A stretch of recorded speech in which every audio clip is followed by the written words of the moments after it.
ہم ان کے اوپر جو ہے وہ اچھے کاموں کے اوپر بھی ہم ان کی شاید ان کو سراہنا سکیں، کیونکہ انہوں نے مینڈیٹ چوری کر کے یہ قابض ہیں، یہ حکمران خاندان ہے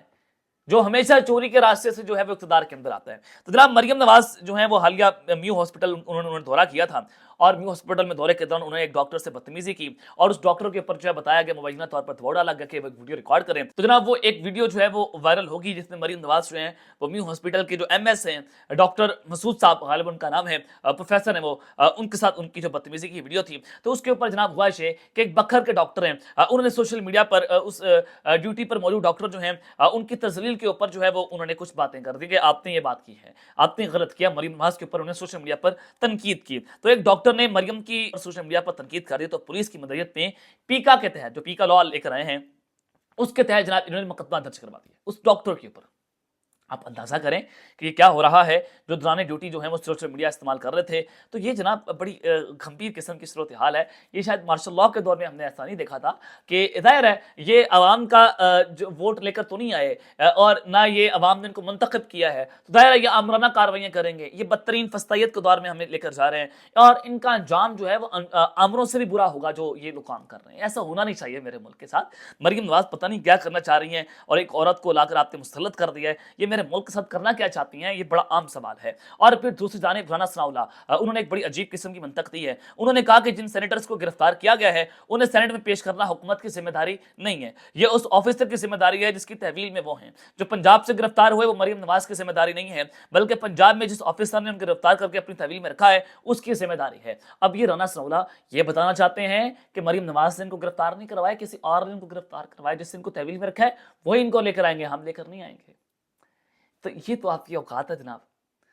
آپ کا بس جن پر چلتا ہے وہ غریب آدمی پر بس چلتا ہے، آپ کا بس چلتا ہے کہ وہ بیچارہ جو گھر بیٹھ کر اپنی رائے کا اظہار کر رہا ہے، آپ صرف اس کے اوپر ہاتھ ڈال سکتے ہیں، آپ اپنے سے اوپر والے شخص کے اوپر ہاتھ نہیں ڈال سکتے، آپ کی حیثیت نہیں ہے جناب، آپ کی اوقات نہیں ہے۔ اگر آپ کی اتنی حیثیت، اتنی طاقت نہیں ہے تو آپ بڑے ظرف کا مظاہرہ کریں، آپ جائیں استعفیٰ دیں اور قوم کو جا کر بتائیں کہ ہم نے آپ کا مینڈیٹ چوری کیا، ہم آپ سے معافی مانگتے ہیں،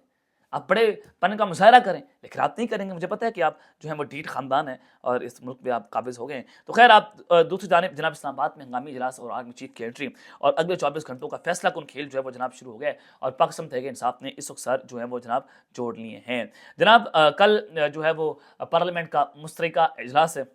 اور اس اجلاس میں صدر آصف علی زرداری فوج کے سپریم کمانڈر اور ہیڈ آف دی اسٹیٹ جو ہیں وہ ایک اہم ترین خطاب کریں گے، اور ان کے خطاب میں جو ہے وہ وزراء کو بلایا گیا ہے، شباز شریف آئیں گے، تمام آرمی چیف کو، تمام مسلح افواج کے سربراہان کو اس پر طلب کیا گیا ہے۔ تو گزشتہ سال جو 18 اپریل کو آصف علی زرداری نے پارلیمنٹ کے مشترکہ اجلاس سے خطاب کیا تھا، تو مسلح افواج کے سربراہان کو دعوت نامے موصول ہوئے تھے، لیکن پاکستان تحریک انصاف نے جناب اس وقت یہ ایک پلان بنایا تھا کہ ہم جو ہیں وہ اپنا جو احتجاج ہے وہ ریکارڈ کریں گے، جہاں پر آرمی چیف بیٹھے ہوں گے تو ہم نے ان کے سامنے اپنے پلے کارڈز لے کر کھڑے ہونا ہے۔ تو شدید نعرے بازی کا وہاں پر خدشہ تھا، تو پھر وہ جناب مسلح افواج کے سربراہان جو ہیں وہ سیکورٹی کے باعث وہاں پر نہیں آ پائے تھے۔ تو سوال یہ ہے، کل بھی مشترکہ اجلاس ہے اور صدر کا خطاب ہے، تو کیا کل امکان ہو سکتا ہے کہ army chief general Asim Munir اور مسلح افواج کے سربراہان جو ہیں وہ کل وہاں پر آئیں اور پھر وہ جناب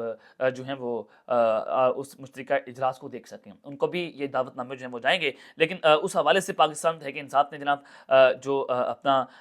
آج اہم ترین اجلاس طلب کر لیا ہے، اور اس اجلاس کی آج صدارت کریں گے پولیٹیکل کمیٹی کا، سیاسی کمیٹی کا اجلاس ہے، شام 7 بجے شروع ہو چکا ہے، اور سلمان اکرم رضا کی یہ زیر صدارت اجلاس ہو رہا ہے، اور اجلاس سے ملکی سیاسی صورتحال اور مشترکہ اجلاس سے متعلق حکمت عملی جو ہے وہ بنائی جائے گی، جو ذرائع ہمیں بتا رہے ہیں۔ اب کل جو مشترکہ اجلاس ہے اس میں پاکستان تحریک انصاف کر کیا سکتی ہے؟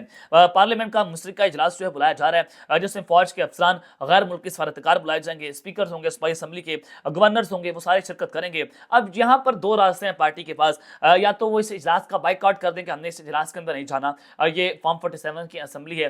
یا تو یہ ہو سکتا ہے، لیکن مجھے نہیں لگتا کہ پاکستان تحریک انصاف والے جو ہیں اس اجلاس کا بائیک آؤٹ کریں گے۔ اگر کر بھی لیتے ہیں تو پھر ان کی اپنی مرضی ہوگی، ان کی ایک پولیٹیکل انڈرسٹینڈنگز ہوگی، اور دوسرا یہ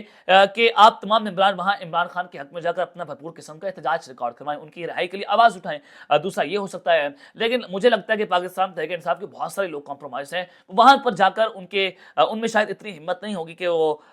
جناب وہاں پر اس طرف چہرہ کر کے جہاں پر ملک کی سب سے نمبر 1 شخصیت بیٹھی ہوگی، آپ وہاں پر جا کر احتجاج کر سکیں، ان کے سامنے احتجاج کر سکیں، کیونکہ ابھی برا وقت جو ہے پاکستان تحریک انصاف والوں کے لیے مزید شروع ہونے جا رہا ہے۔ تو وہ پلے کارڈ لے کر جائیں، دوران اجلاس اپنا احتجاج ریکارڈ کروائیں، کہ دوسرا راستہ ان کے پاس ہو سکتا ہے۔ اب دیکھنا یہ ہے کل پارٹی ممبران جو ہیں، وہ جو اسمبلی کے لوگ ہیں، وہ کل کون سا راستہ اختیار کریں گے۔ اب 2 ہی راستے ہو سکتے ہیں، ڈو اور ڈائی، اس کے علاوہ پی ٹی آئی کے پاس اب کوئی راستہ نہیں بچا۔ تو یہ تفصیلات جو میں نے آپ کے سامنے جناب رکھتی ہیں، اب تک کے لیے اتنا ہی، اپنا خیال رکھیے گا اور اسلام میں اپنے لازمی ہے رکھنے۔ اللہ نے کے بعد پاکستان زندہ باد۔